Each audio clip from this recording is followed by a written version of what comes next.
اور پھر ہم آخری جب حصے میں پہنچیں گے تو وہاں قیادت کے اوصاف، توحید کا تعارف طرف توجہ دلائی جائے گی۔ تو یہ وہ پوری جو سورہ بقرہ ہے اس کے جو موٹے موٹے مضامین ہیں وہ میں نے آپ کے سامنے اسکرین کے اوپر لکھ دیے ہیں۔ تو یہ ہیں وہ مضامین۔ اب اگر ہم ابتدا کرتے ہیں اور شروع کرتے ہیں تو دیکھیے اللہ سبحانہ و تعالیٰ نے جہاں سے ہمارے لیے آج شروع کی، کل جب اختتام ہوا تھا اور اس کے بعد سے جو آج ہمارے سامنے آیات آئی تھی وہ یہاں سے شروع ہوں گی۔ یا ایھا الذین آمنوا کلوا من طیبات ما رزقناکم واشکروا للہ ان کنتم ایاہ تعبدون۔ یہاں سے اللہ سبحانہ و تعالیٰ نے ہمارے لیے شروع کیا۔ تو چنانچہ یہاں کی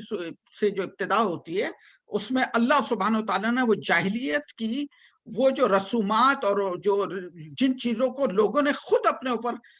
حرام کر لیا تھا، اللہ سبحانہ و تعالیٰ نے وہ ساری جاہلیت کی رسومات کو، بری چیزوں کو ختم فرما دیا اور اجازت دے دی کہ جو کچھ دنیا کے اندر ہے وہ حلال چیزیں ہیں وہ کھاؤ، اور چند چیزوں کا ذکر کر دیا کہ ان چیزوں سے اجتناب کرنا، کہ جو چیزیں جیسے اس میں سور کا گوشت، خون، مردار چیزیں، ان کا ذکر کر دیا گیا، یہ بتا کے اور پھر پوری دنیا کی ہر چیز کو کھول دیا گیا کہ جو کچھ دنیا میں پایا جاتا ہے، پیدا ہوتا ہے، موجود ہے، جو اس میں حلال چیزیں ہیں ان کو بے فکر ہو کے کھاؤ۔ اس کے بعد اللہ سبحانہ و تعالیٰ نے جو دوسری بات اس قرآن مجید کے اس صفحے کے اوپر، 26ویں نمبر صفحے کے اوپر جو ہمارے لیے رکھی ہے اور دوسرے سورہ میں رکھی ہے کہ دیکھ اللہ کے نازل کردہ حق کو چھپانے اور بیچنے کی، تھوڑے سے پیسے کے اوپر بیچنے کی سزا، اس میں اللہ سبحانہ و تعالیٰ نے بنی اسرائیل کے ان افعال کا ذکر کیا ہے کہ جو وہ کیا کرتے تھے کہ وہ حق کو چھپاتے تھے، انہوں نے محدود کر رکھا تھا اپنے علماء کی حد تک، عام لوگوں کو جاہل رکھتے تھے، انہیں بتاتے نہیں تھے کہ اللہ کیا ہے، اللہ سبحانہ تعالیٰ کو حق ماننا اور اس کے نتیجے میں ہم پر کیا حقوق بنتے ہیں، کیا فرائض عائد ہوتے ہیں، وہ نہیں بتاتے تھے۔ چنانچہ اللہ سبحانہ تعالیٰ نے، اور پھر یہ کہ یہ جو قرآن مجید ہے اور یہ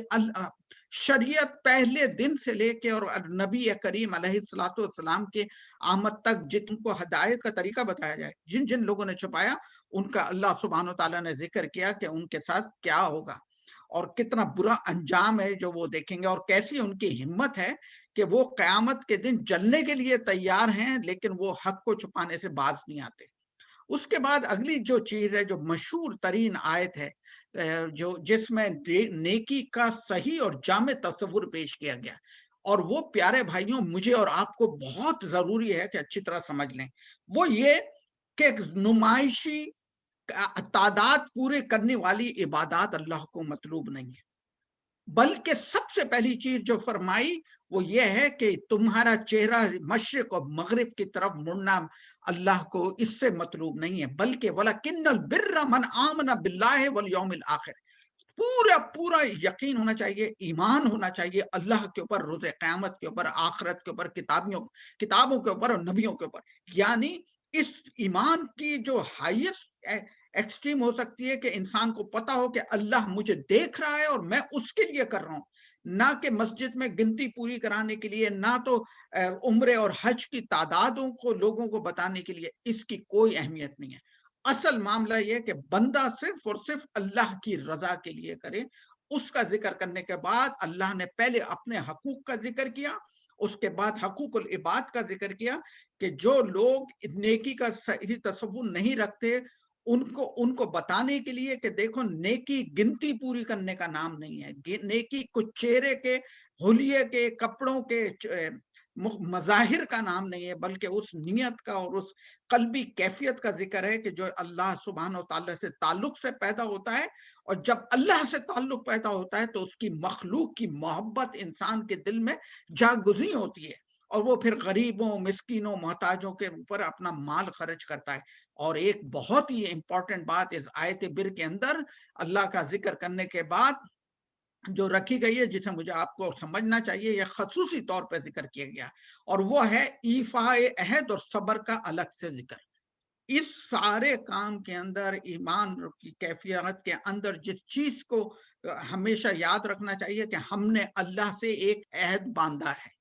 اس عہد کو ہمیشہ یاد رکھیں. وہ ہمارا رب ہے, ہم اس کی بندگی کریں گے, یہ ہمارا عہد ہے. اس نے ہمیں اس دنیا کے اندر خلیفہ بنایا ہے, ہم نے اس کے اس کاموں کو جو اس نے ہمارے اوپر فرض عطا کیے ہیں, فرض کیے ہیں, ہمیں ان کو بجا لانا ہے, یہ ہمارا عہد ہے. اس عہد کو پورے کرنے کی ہمیشہ فکر رہنی چاہیے. اور جب ہم عہد کو پورا کرنے کی کوشش کریں گے, اس راہ میں چلیں گے, خلافت کا حق ادا کریں گے, تو اس میں صبر لازمی ہونا چاہیے. اس کے بعد جو ایک اگلی آیت ہے, اس کے اندر اللہ سبحانہ و تعالیٰ نے وہ قانون بتا دیا ہے کہ جو دیت کا قانون ہے, خون بہا کا قانون ہے, کہ اگر کسی سے خون قتل ہو جائے تو اس کا طریقہ کیا ہوگا, اس کی طرف اللہ سبحانہ و تعالیٰ نے ذکر کیا. اور اس میں فرمایا کہ دیکھو, خون کا بدلہ یہ ہے یا قتل ہو جانے کی صورت میں کہ جس نے قتل کیا ہے اس سے لیا جائے گا. پرانے زمانے میں یہ ہوتا تھا کہ قتل کوئی کرتا تھا اور اس کے بعد غریب لوگوں کو آگے کر دیا جاتا تھا, یا بڑے لوگوں کو اگر قتل ہو جاتا تھا تو 10-10, 20-20, 50-50 لوگوں سے بدلہ لیا جاتا تھا. ان ساری جاہلیت کی چیزوں کو ختم کر دیا گیا, اور اس کے بعد فرمایا گیا کہ خون بہا دے کے, یعنی دیت کا قانون دے دیا گیا کہ جن لوگوں سے غلطی سے ہو جائے اور اس کے ورثہ جو ہیں, متوفی کے ورثہ, اگر وہ کچھ پیسے لے کے, کچھ دیت لے کے اس کو چھوڑنا چاہیں تو اس کا راستہ بھی بتا دیا گیا. اس کے بعد اللہ سبحانہ